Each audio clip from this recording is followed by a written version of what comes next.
Kak Riza, gimana tips mengantisipasi diri kita sendiri yang notabene seorang yang memiliki cemas yang Balik lagi, lambung bukan sembarang lambung, cakep, bukan pantun, ya, bukan pantun. Ada moodnya. Kalau perempuan, kalau laki-laki berarti ada pahnya. Gitu ya. Nah, itu harus dilihat orang lain tuh bukan sebuah kesalahan loh teman-teman. Gitu.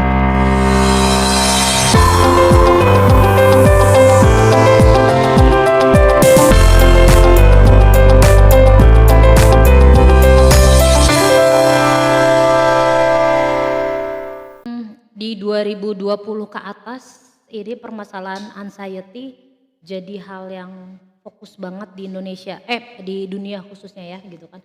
Karena entah kenapa dari 2020 ke atas anxiety itu jadi gampang banget dibicarain sama banyak orang ya. Dikit-dikit anxiety, dikit-dikit ini, dikit-dikit itu gitu. Kalau ada klien datang ke aku, gue kayaknya anxiety deh, aku akan nanya triggernya apa. Trigger tuh apa ya? Trigger tuh pemacunya apa? Gitu kan?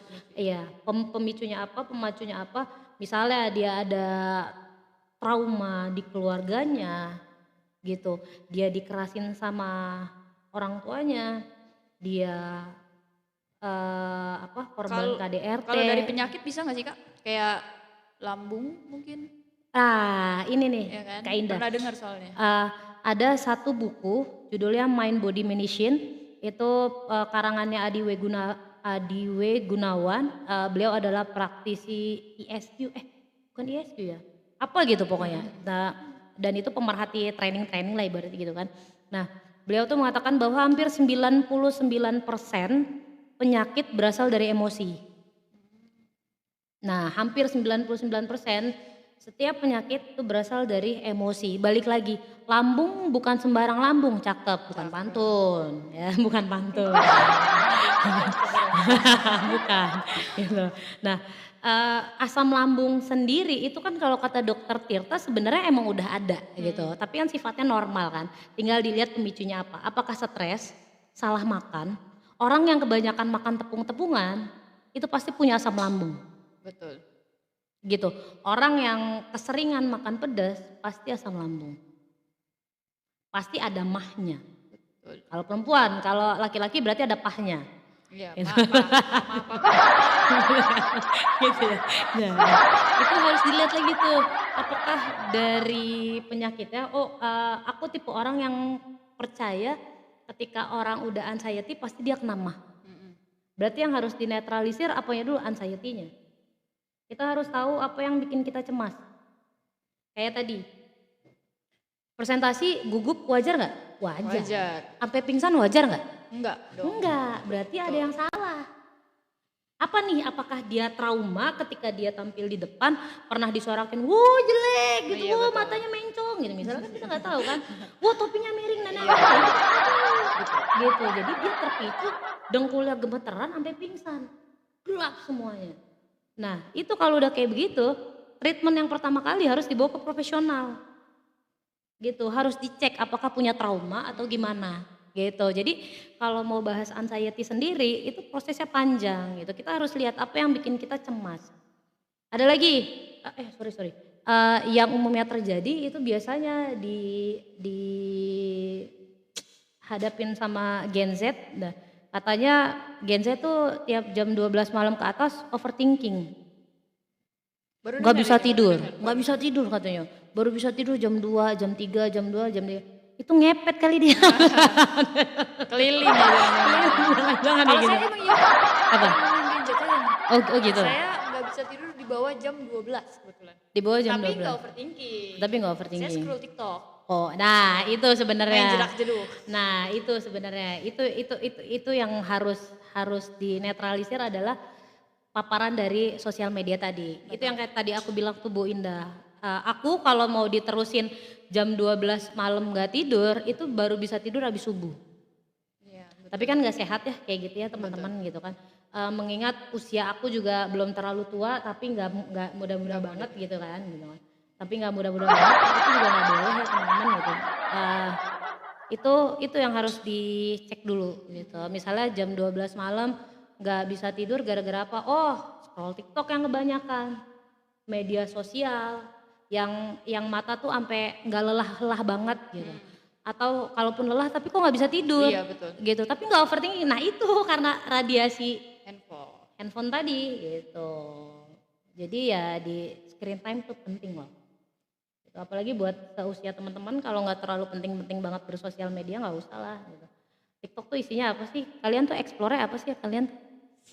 Apa sih? Kalian tuh apa Mas sih? sekarang. Kalian tuh apa Makanya ada pembatasan usia juga ya sekarang ya kayak. Iya, Di sekarang TikTok, karena memang udah aneh-aneh banget gitu. gitu udah aneh-aneh. Tapi kalau kita lagi butuh apa-apa ternyata relate juga ya Kak. Kita buka TikTok pertama kali itu kenapa ya? Terus suka ada yang nyambung gitu dengan keadaan kita saat itu gitu. Itu katanya algoritma ya? Iya betul betul. Iya nggak? Itu Algoritma. katanya algoritma ya? Oh, kalau aku pribadi itu namanya hukum law of attraction gitu. Apa yang kita pikirin direspon sama semesta, diaminin sama Allah, dijadiin, Sama jebret. TikTok. Terus TikTok ya. Dijadiin cepret gitu kan gitu. Atau enggak bisa jadi itu bukan cuman algoritma dari yang kita scroll awal, misalnya iseng. Misalnya Iya, iseng betul. nih, iseng. Nyari-nyari ya. Iya, nyari-nyari. Nyari misalnya kipas angin kesedot sampah gitu kan. Kipas angin kesedot sampah. Coba aja searching, ada temen aku gitu. Coba aja searching kipas angin kesedot sampah. Terus udah tuh munculnya tentang sampah tuh kampret kata aku gitu. Cuman aneh aja nih orangnya gitu. Lagi nih Kak, bagaimana sikap yang tepat jika kita ngelihat teman bersikap tidak sopan atau tidak menghormati guru? Pertanyaannya yang susah sedikit kata Kariza. Tegur dong, tegur. Kasih tahu bahwa kita lebih beradab gitu. Maksudnya kalaupun dia nggak bisa ditegur ya contohin aja gitu. Aku paling nggak bisa negur orang dekat, misalnya nih aku sama Bu Indah dekat gitu kan, kita udah sering interaksi, terus kita sering nongkrong bareng, main badminton bareng. Ada beberapa kebiasaan misalnya ya gitu kan, Bu Indah buang sampah sembarangan, ngegeletakin apapun sembarangan. Aku nggak enak nih negur ya, segan gitu kan.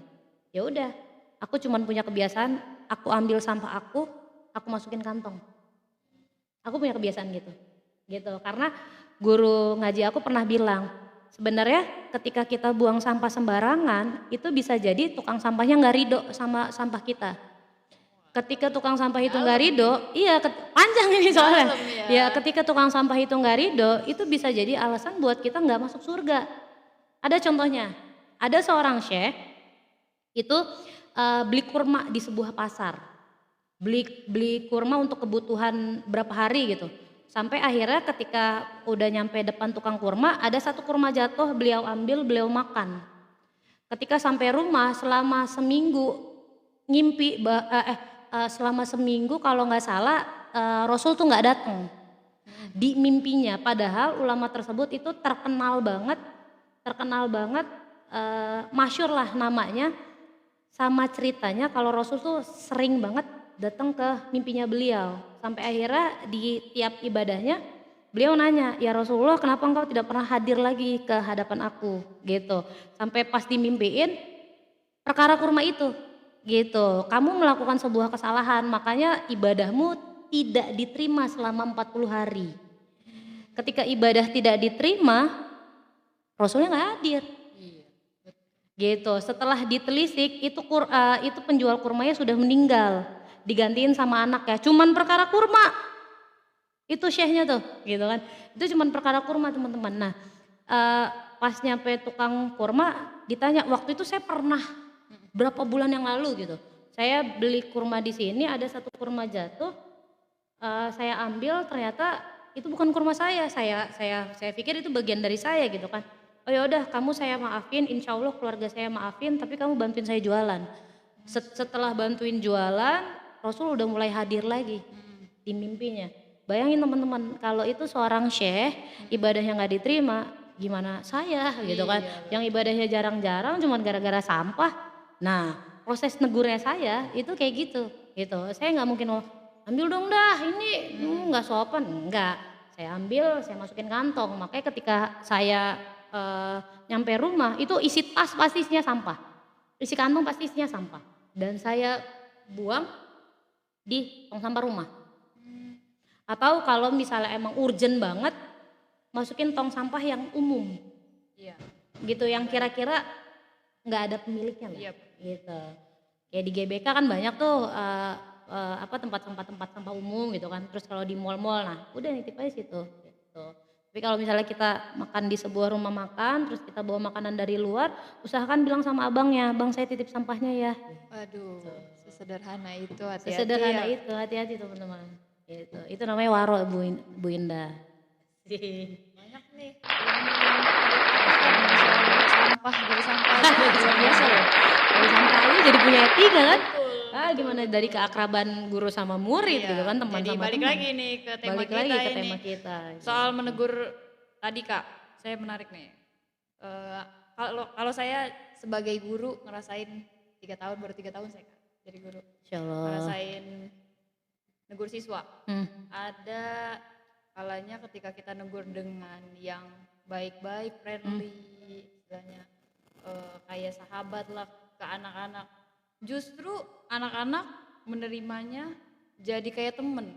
Oke. Lambat laun malah menyepelekan lah. Nah sebaliknya kalau kita yang pakai nada keras, pakai apa namanya, mendisiplinkan lah bahasanya, dibenci. Gara-garanya guru galak lah, sekarang kan kayak gitu-gitu. Ada satu, saya pernah nemuin satu handphone anak, isinya grup bareng-bareng, dan itu ngejelekin gurunya. Itu gimana pendapat kakak tuh, pandangan kakak sebagai kalau dari dunia yang bukan dari guru ya kak, menghadapi anak-anak yang seperti ini nih, penanganannya bagaimana? Saya pernah nemuin soalnya, itu guru itu dijelek-jelekin di grup. Bu, aku masih sama nih. Aku akan bilang bahwa kita nggak bisa ngerespon apapun di luar diri kita ya, gitu. Balik lagi ke kita gitu kan. Kalau aku jadi gurunya, aku akan pakai metode yang dibahas sama Samantha Elsner tadi. Tadi aku udah sempet cerita beberapa kali aku nonton podcastnya beliau, dan beliau bilang bahwa soft parenting belum tentu bisa diterapkan di semua anak. Gitu. Nah, kita bisa kombinasi sama yang namanya militer parenting. Semi militer kalau nggak salah gitu kan. Jadi ada halusnya, ada kerasnya gitu. Ketika si anak salah, kita tetap punya kewajiban buat marahin loh. Betul. Apalagi kita gurunya. Betul. Levelnya udah lebih tinggi lah gitu kan. Kita adalah orang tua pengganti ketika di sekolah. Kita punya tanggung jawab penuh atas mereka. Guru adalah digugu dan ditiru. Itu dia. Jadi kalaupun anak-anak ini benci sama kita karena kita galak, ya terserah mereka aja gitu. Mereka kan masih dalam posisi yang labil ya betul. Gitu. Dari segi emosi ataupun pemikiran, saya berani jamin sekarang tahun 2026.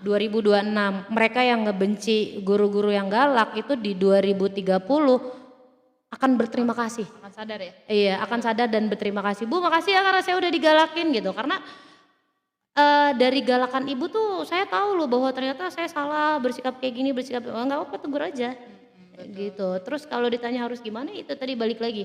Ketika mereka salah tegur aja. Jangan nak kayak gini tuh jangan bla bla bla bla. Tapi takut anak murid benci. Ya kenapa kalau mereka benci? Mereka juga punya emosi. Betul. Orang benci orang lain tuh bukan sebuah kesalahan loh teman-teman. Gitu. Dan orang dibenci sama orang lain itu juga bukan kesalahan. Jadi sebenarnya netral aja. Gitu. Nanti kalau misalnya mau tahu pembahasan tentang emosi, benci dan yang lain-lainnya, undang saya lagi boleh. Asik. Kita bikin training. Nomornya di bawah ini. Kita bikin training tentang pengenalan emosi. Ini jangan kaget kak kalau nanti ada yang follow. Waduh. Akunnya akun Boleh. anak NF itu berarti. Gak apa-apa kalau mau di follow pakai second account ini juga gak apa-apa. Ya, karena ponakan-ponakan aku pakai tahu second banget account. lagi. Bener pakai second account.